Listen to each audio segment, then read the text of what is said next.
Hi friends, you welcome to Shyam Institute. We will discuss today's current affairs. So have a look on these important topics. India, Middle East, Europe Economic Corridor. India, Middle East Economic Corridor, IMEC, and the next one Tuti Island, World Heritage Day, TCS new COO, Chief Operating Officer, World Press Photo of the Year, 3D printed bunker in Leh. These are concepts. So then we will discuss one by one. In addition to these key points, then I'll add some more additional things. Have a look at this one. World Heritage Day, WHD. This World Heritage Day is observed on April 18th. This was officially observed by ICOMOS, International Council of Monuments and Sites, which was introduced in 1982, which was observed World Heritage Day in 1982, but officially confirmed by UNESCO in 1983, and since 1983 we have been observing this April 18th as a World Heritage Day. So here World Heritage List, if you observe the World Heritage List, every year UNESCO identifies some sites, monuments or sites which has got a very special importance in a particular nation, and then officially UNESCO recognizes them as a UNESCO World Heritage Sites. So that is the context here we have. World Heritage List, then if you observe, in the world a total we have 1223 heritage sites. Out of those 1223, 952 are cultural sites, which highlights the culture of that particular area or nation. And then 231 out of 1223, 231 are natural sites and 40 are mixed sites. 40 sites are mixed sites. This is world scenario. If you observe India, in India we have 43 World Heritage Sites, UNESCO World Heritage Sites, 43. The 43rd one was observed in 2024 July, that is Moidams, which are a burial system of the Ahom dynasty. Burial system of Ahom dynasty, which is located in Assam, that was observed as a 43rd site of UNESCO Heritage Sites. Total how many sites in India? 43. Out of these 43 sites, we have one mixed site. Okay, that's the point. And then if you observe the theme for the year 2025, if you observe the theme of this particular World Heritage Day 2025, the heritage under threat from disasters and conflicts. The heritage under threat from disasters and conflicts, preparedness and learning from the 60 years of ICOMOS actions, started 60 years back. So then how to handle the threats and disasters which affects these monuments as heritage sites or heritage sites. There is a context, that is a theme for 2025. So how many sites are there in India? World Heritage Sites 43, worldwide 1223. Okay, like your Ellora, Taj Mahal, Hampi, and then Agra Fort, Ajanta, Ellora, all these are heritage sites of India. Total 43. And then I'm moving to the next one. Have a look at this one. Tuti Island. This Tuti Island is in news recently. Then which is located in African continent. You can look at this Tuti Island. This is the place. So which is very close to the Sudan as well as Eritrea. Recently in this particular Tuti Island, which was devastated, this Tuti Island was devastated, completely ruined, devastated with the fight of Sudanese army and rapid support force. Sudan army and rapid support force, RSF. So then this pleasant crescent shaped island, this is a crescent shape. crescent shape island devastated, completely devastated. That's the reason then we discuss this one. Anyways, it's in news we have. They may ask question like which of the following African island recently devastated by Sudanese army and RSF, rapid support force. They may ask question like that. That is Tuti Islands. That is a concept. Moving to the next one, have a look at this one. India, Middle East and Europe. India, Middle East and Europe. To connect these three, India, Middle East and Europe, to improve the infrastructure facilities, they planned this IMEE or IMEEC, India Middle East Economic Corridor, which joins these nations. These are Middle East nations, and then from here to there, then they reach the Europe. So from Europe to India, to support ports, railways, infrastructure, all kind of infrastructure facilities, then they introduced this particular corridor. That corridor is called India, Middle East, Europe corridor. That is the context. So then this corridor, if you observe, this particular agreement was done in 2023 in G20 summit. G20 summit 2023 was held in India. During that period, then these Middle East countries are like these Gulf nations, Iran, Iraq, Saudi, Kuwait, all these are Middle East nations. European countries like Germany, Italy and like your France, all these nations were signed with India saying that we will establish a infrastructure corridor or economic corridor which help us to improve our trade facilities. That's one. And then with this particular corridor, the major advantage is that 30% of the logistic cost will be reduced one way. 30% of the logistic cost will be reduced and 40% of the transport cost will be reduced with this particular one. 30% of the logistics cost and 40% of the transport cost will be reduced with this particular facility. That is the context. So what are the nations involved here? What are the groups involved here? India, Middle East countries like Israel, Saudi, Kuwait, United Arab Emirates, likewise. And then European nations like France, Italy, Germany, all these involved. That's the point. So moving to the next one, the IPS officer from Vijayanagaram received the President's Medal. So like IPS officer, you can look at this person named A. Srinivas, called A. Srinivas, IPS officer from Andhra Pradesh, Vijayanagaram, has received this particular President Medal at a program conducted in Madhya Pradesh, Nimuh of Madhya Pradesh. So like he is right now working as a CRPF IG of CRPF, Inspector General of CRPF. Okay, that is a point. His name is A. Srinivas. Next, moving to the next one. Yeah, have a look at this one. Suruchi pips Manu for the gold. Saurabh wins the bronze. Okay, fine. This is all related to the shooting championship, ISSF. Shooting championship,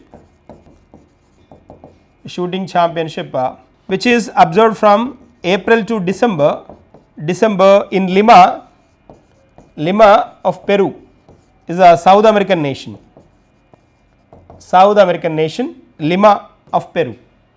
So here like if you shooting championship which was observed in Peru, Lima, and then here like she is the Suruchi, she got gold.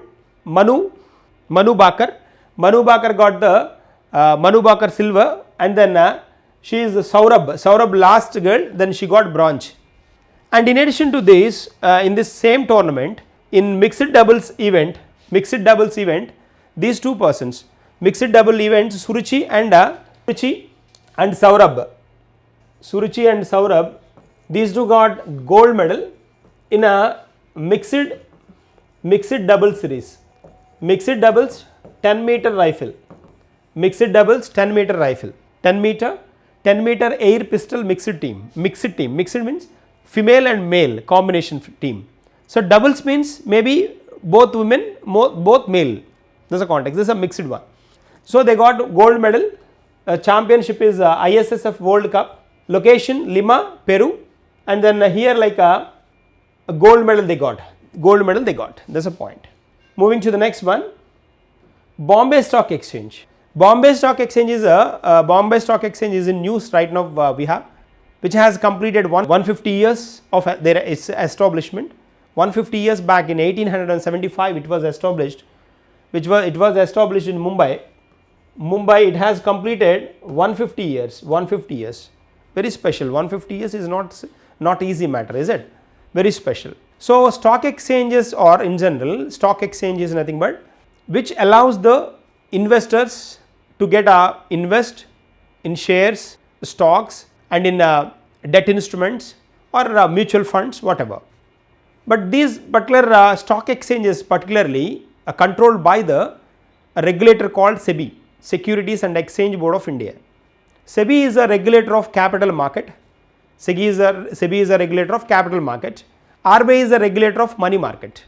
SEBI is a regulator of capital market, and then RBI, Reserve Bank of India, is a regulator of money market. So here all this entire capital market issue, this stock exchange are part of capital market, So here like if you observe this one, Asia's Bombay Stock Exchange is Asia's first stock exchange and world's top stock exchange. Okay, Asia's first stock exchange. And then equities, currency, debt, derivatives, mutual funds, shares, stocks, all these activities then generally we can observe in stock exchange. Bombay Stock Exchange and National Stock Exchange, these two are famous stock exchanges in India we have. Even some more stock exchanges are there, 20 plus stock exchanges are there in India. Out of those, these two are very familiar, Bombay Stock Exchange and National Stock Exchange. Every stock exchange comes up with an index. Bombay Stock Exchange index, if you observe, index is a Sensex. Sensex is the index for Bombay Stock Exchange, and Nifty is the index for National Stock Exchange. Nifty is the index for National Stock Exchange, and Sensex is the index for Bombay Stock Exchange. There is a point. So Bombay Stock Exchange, this Bombay Stock Exchange or National Stock Exchange regulated by SEBI, Securities and Exchange Board of India. Securities and Exchange Board of India, which was started in 1992 as a statutory body. So this particular SEBI, if you observe, at present the chairman of SEBI is Tuhin Kant Pandey. Tuhin Kant Pandey is the present chairman of Securities and Exchange Board of India. And here like the Bombay Stock Exchange, the street where this Bombay Stock Exchange is located is called Dalal Street.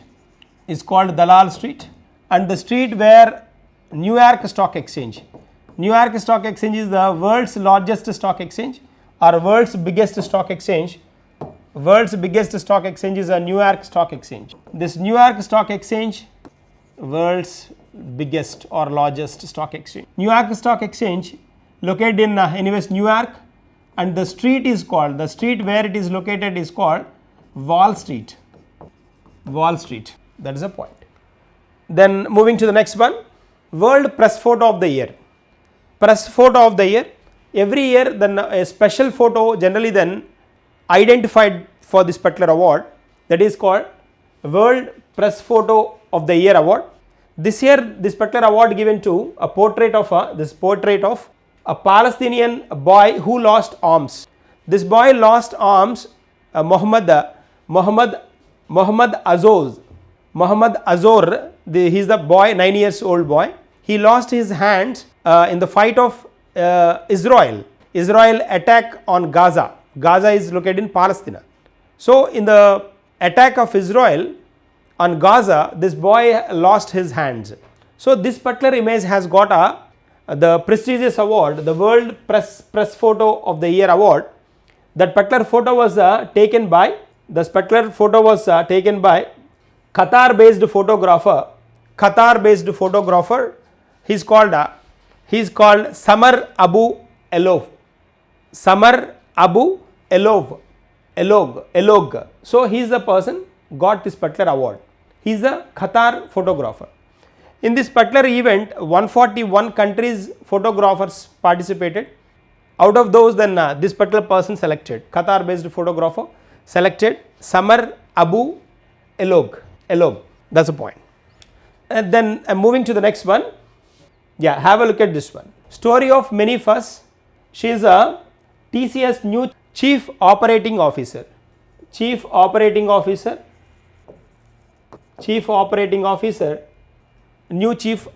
Officer, Aarti Subramanian.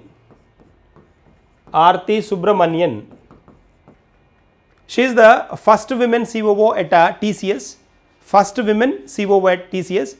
and then she will also be the first women C-suite executive. C-suite executives are in general, C-suite executives are nothing but CEO, CFO, COO and CTO.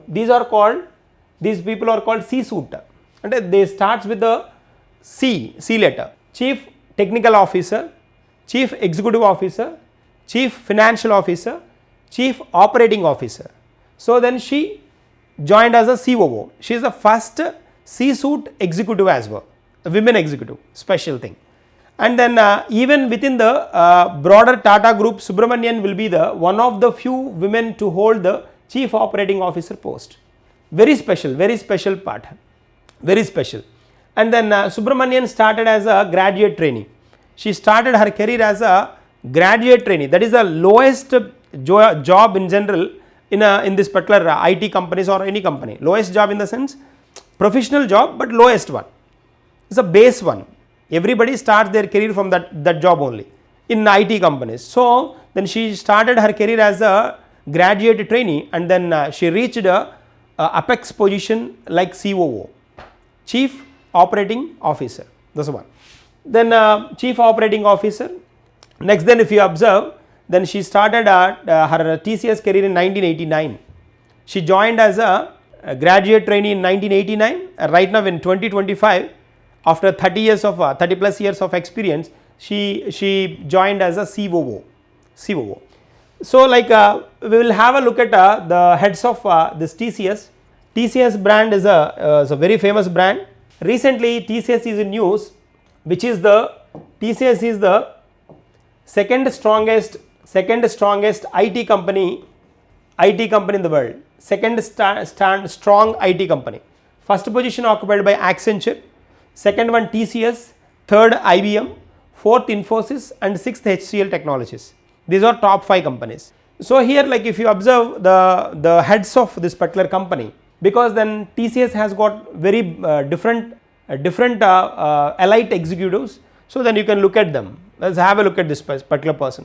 Everybody 28, 40, 30, 22, 34 years of experience they have got. He is the person, he is the Krithivasan, K. Krithivasan, present CEO of Tata, CEO. And N. Chandrasekharan, several times we come across this particular one, the person, he is the chairman of TCS. Be clear, Krithivasan CEO, N. Chandrasekharan chairman, N. Chandrasekharan chairman of Tata Sons and TCS, and Krithivasan CEO and managing director. Aarti Subramanian we discussed just now, Aarti Subramanian COO, and then NG Subramanian other COO, and Samir Seksaria Chief Financial Officer, CFO. So Aarti Subramanian first COO, women COO, and then C-suite executive as well, C-suite executive. That's a point we discussed. So that is all about TCS. We will move to the next one. Have a look at this one. This person, Young Global Leader Award. Young Global Leader Award received by one of the young leader of Andhra Pradesh.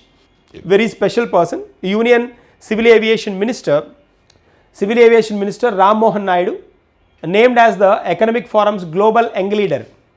This particular World Economic Forum, they shortlisted 116 young leaders who has got good ethical values, who has got a world range exposure, and then who has the knowledge of driving innovative ideas in their department or field. So then India's youngest cabinet minister as well, this person, youngest cabinet minister, 38 years cabinet minister. So then from 50 countries they selected this World Economic Forum selected 116 leaders. Our Ram Mohan Naidu, one of them, one of those leaders. That's the context. Moving to the next one.